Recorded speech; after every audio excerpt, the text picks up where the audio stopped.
مش اي احد ادخله في نفس المجال، لازم يكون عنده رساله ورؤيه. هي مش شو اني احضر ما هو دورات لو عملت فقط. مشروع، غصب عني عشان انفذه هدور على الاشخاص اللي تقدر تنفذه. صح. واضح حضرتك معايا؟ بس اللي لكن انت بتقوله النهارده استاذ احمد دلوقتي قناه السويس، وانت اشرت لمشروع قومي هام الشعب مؤمن بيه. بالظبط. طب دلوقتي بس الشعب مؤمن بيه فقد امتى؟ ايمانه بمسبره، لا، ما هو مؤمن ازاي بيه امتى؟ هتصح فيه ده؟ ازاي؟ عشان ما هو ده ناس، انا راجل، احنا ناس بتوع تسويق، تيجي نقعد ازاي نصح ده ونسوق ايه ونعمل نغير له جلده ازاي ونصنعه من جديد. مش شغلانه صعبه خالص، ده مش شغلانه صعبه، ده اسهل شغلانه. بس في الاخير ايه؟ انا في الاخير ماشي جوه سياق مشروع متكامل. انا مع احمد، لحظه، انا مع احمد. ادواردو يبونو العالم تبع سلسله الابداع يقول اي حاجه غبيه، سوري في اللفظ، اي حاجه غبيه هي صح، هي ذكيه، لان بتجي عشوائيه وفوضى شوي لما تفرزيها بطريقه صح.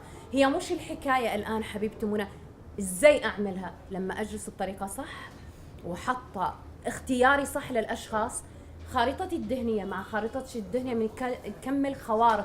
هنا بكون الوعي الجمعي، لما انا اكون متوازنه متصالحه مع عقلي الواعي وعقلي اللاواعي بوصل لهدف ورؤيه. ما بتكون رؤيتي انا، مجتمع كامل. فببدا بمين؟ بالفرد. هي كده الان بتكون فيها عشوائيه، بتكون فيها فوضى. لين افرز ليش احط؟ لازم احط خطه اساسيه ولازم احط خطه بديله، وده صح وده غلط، واستفيد.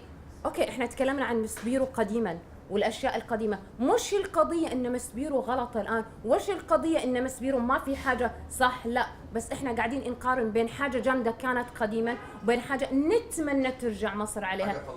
ايوه، فانا ايوه، يعني مش معناته اني بحط ايدي على خدي بوقف على الاطلال، خليني اوقف بس نظرتي ايجابيه. ليش اقتطع بطريقه جزئيه واقول لا الخليج فاهمين كذا كذا، او العرب فاهمين كذا، او احنا كل العالم عنده قصور، الكمال لله سبحانه وتعالى. لكن احنا ما ندعي المثاليه، احنا ندعي ان ايدي بايدك بنبني مجتمع جميل فاهم. اوكي يمكن في البدايه نلاقي صدمات، في البدايه نلاقي اخفاقات، معوقات، بقع عمياء ما شاء الله، او ان احد باللغه البيضاء عندنا في الخليج يكسر المجاديف ما تقدري توصلي. بس مش معناته ان انا غلط وهو صح، لا، معناته ان في حاجه في الخارطه الذهنيه، طريقه ادراكها للوعي من خلال حواسها الخمسه هي اللي سببت لهذا المعين.